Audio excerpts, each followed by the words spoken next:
Hello, my name is Nikhil and welcome to my YouTube channel. So today in the first chapter of physics, electrical charges and fields, we are going to study about torque, which is dipole in a uniform external field. तो अब ये होता क्या है, तो इसको समझते हैं कि जब डाइपोल को आप एक यूनिफॉर्म एक्सटर्नल फील्ड में रखोगे तो उस पर टॉर्क होता है। टॉर्क मतलब होता है कि वह घूमता है एक एक्सिस पे। जिस तरह से दरवाजे के एक्सिस पे वो दरवाज़ा घूमता है, डोर घूमता है, उसी तरह से क्या होता है, टॉर्क में टर्निंग इफेक्ट होता है। तो जो ये पॉइंट आपको दिख रहा है, ये पॉइंट P है, यहीं पे टॉर्क लग रहा है। ठीक है, इसमें क्या है, एक फोर्स इधर की ओर लग रहा है QE, एक फोर्स इधर की ओर लग रहा है QE। तो ये नेगेटिव चार्ज है, ये पॉजिटिव चार्ज है, तो ये QE फोर्स लग रहा है और ये इलेक्ट्रिक फील्ड का डायरेक्शन इधर की ओर है। तो ये जो फोर्स लग रहा है एक दूसरे के अपोजिट, ये क्या कर रहा है, टर्निंग इफेक्ट क्रिएट कर दे रहा है ये। ठीक है, और टॉर्क वो घूम जाता है। आई बात समझ में? तो इसी टर्निंग इफेक्ट को कहते हैं हम लोग टॉर्क। ठीक है, इसलिए मैग्नीट्यूड ऑफ टॉर्क जो होता है वो होता है QE। क्यू में मतलब चार्जेस, चूंकि उसमें मैग्नीट्यूड सेम ही होता है, तो लेकिन बस वो नेचर डिफरेंट होता है, एक निगेटिव होता है एक पॉजिटिव होता है। ई आपका इलेक्ट्रिक फील्ड है।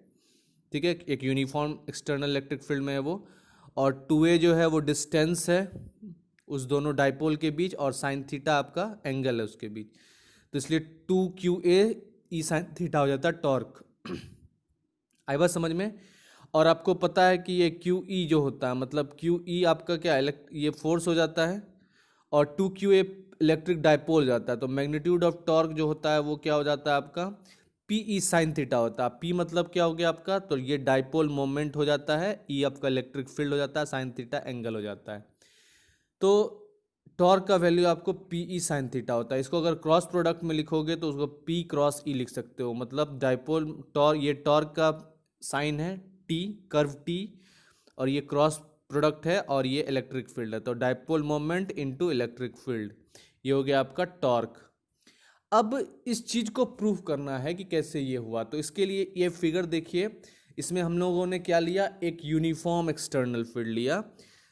ठीक है, इस तरह से एक यूनिफॉर्म एक्सटर्नल फील्ड लिया, और इस यूनिफॉर्म एक्सटर्नल फील्ड में हमने क्या किया, एक डाइपोल रखा। मतलब ये पॉजिटिव चार्ज निगेटिव चार्ज है, और ये आपका पॉजिटिव चार्ज है।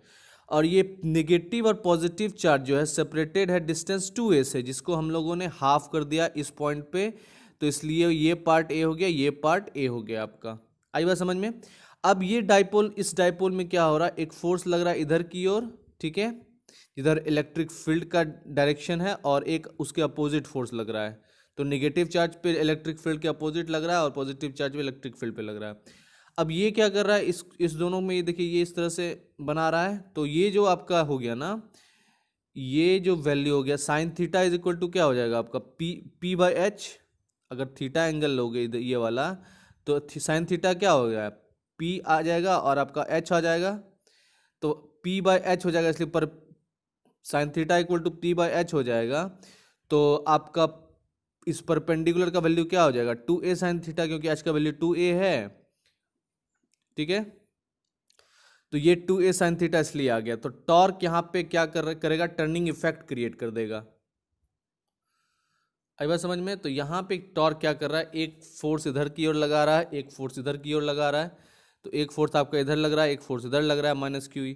दोनों क्या किया, इस डाइपोल को में टर्निंग इफेक्ट क्रिएट कर दिया। तो ये क्या हो गया, टॉर्क का डायरेक्शन इनटू द पेपर है। तो इलेक्ट्रिक डाइपोल जो होगा उसके कारण, इलेक्ट्रिक डाइपोल के कारण जो टॉर्क होगा एक्सटर्नल फील्ड में, वो हो जाएगा QE 2a साइन थीटा, जिसमें Q आपका मैग्नीट्यूड ऑफ चार्ज है, E इलेक्ट्रिक फील्ड है, 2a आपका उसके बीच डिस्टेंस है डाइपोल के बीच, और साइन थीटा एंगल जो बन रहा है। तो टॉर्क का यही आपका फॉर्मूला जाता है, जिसमें आपका थीटा जो है वो एंगल है किसके बीच, डाइपोल मोमेंट के बीच और इलेक्ट्रिक फील्ड के बीच। और P इक्वल टू क्या होता है, 2QA होता है। तो इसलिए टॉर्क का क्रॉस प्रोडक्ट में लिख देते हैं आप, torque equal to P cross E, है ना। तो P होता है आपका डाइपोल मोमेंट, और ये होता है इलेक्ट्रिक फील्ड। तो उस तरह से फिर क्या है, अब यहाँ पे एक चीज देखना क्या है कि मैग्नीट्यूड जो होता है टॉर्क का, वो क्या होता है, PE साइन थीटा होता है। अब थीटा जब 90 डिग्री होता, साइन 90 डिग्री 1 होता, तो ये मैक्सिमम हो जाएगा। तो टॉर्क का मैग्नीट्यूड जो होगा वो मैक्सिमम कब होगा, जब इस थीटा का वैल्यू 90 डिग्री होगा। आई बात समझ में।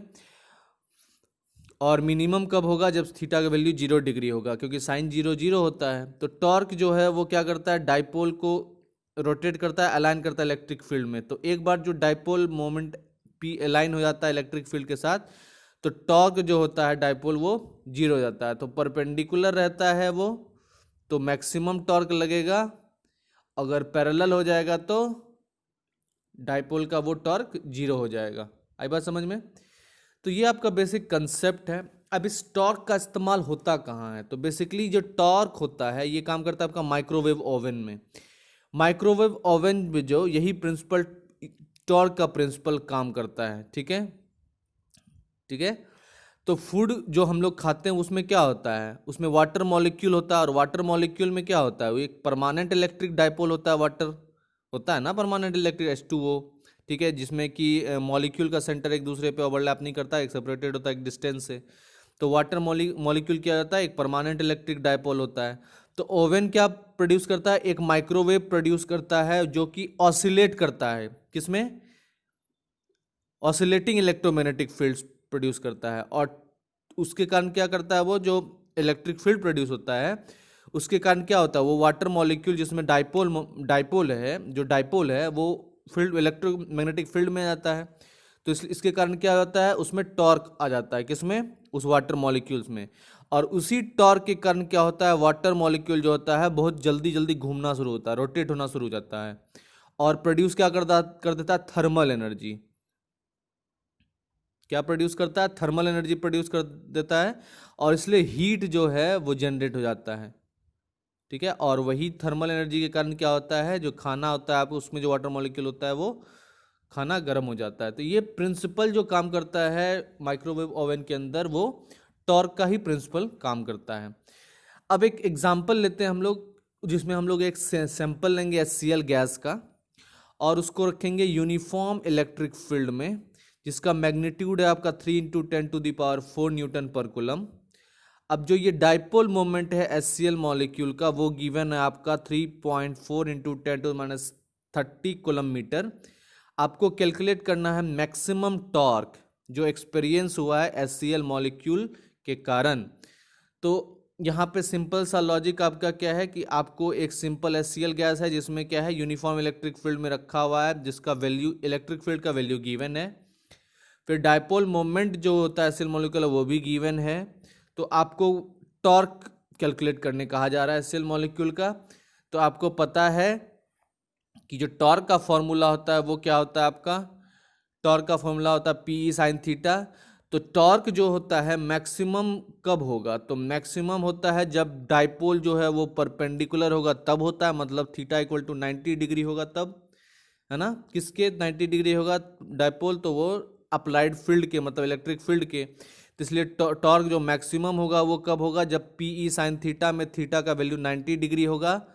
ठीक है, अब आपको P का वैल्यू दिया गया है 3.4 × 10⁻30, और E का वैल्यू दिया गया है 3 × 10⁴ न्यूटन मीटर। अब दोनों को मल्टीप्लाई करोगे तो आपका जो मैक्सिमम टॉर्क हो जाएगा, और साइन 91 होता है, तो आपका मैक्सिमम टॉर्क हो जाएगा 10.2 × 10⁻26 न्यूटन मीटर। तो ये आपका मैक्सिमम टॉर्क यहाँ पे हो गया। आई बात समझ में। तो ये कंसेप्ट था आपका टॉर्क का। टॉर्क क्या करता है, एक टर्निंग इफेक्ट क्रिएट करता है, और ये टर्निंग इफेक्ट क्रिएट होता है क्या, यूनिफॉर्म एक्सटर्नल फील्ड के कारण, जिसमें इन्वॉल्व होता है आपका डाइपोल, परमानेंट डाइपोल जो होता है मॉलिक्यूल्स, वो सब इन्वॉल्व होता है। इसी प्रिंसिपल पे आपका जो माइक्रोवेव ओवन काम करता है, जिसमें वाटर मॉलिक्यूल जो होता है एक डाइपोल, एक परमानेंट डाइपोल होता है, और माइक्रोवेव ओवन एक इलेक्ट्रोमैग्नेटिक फील्ड क्रिएट करता है, और उस इलेक्ट्रोमैग्नेटिक फील्ड में वाटर मॉलिक्यूल्स रोटेट करना शुरू कर देता है, जिससे कि थर्मल एनर्जी प्रोड्यूस होता है और आपका खाना गर्म हो जाता है।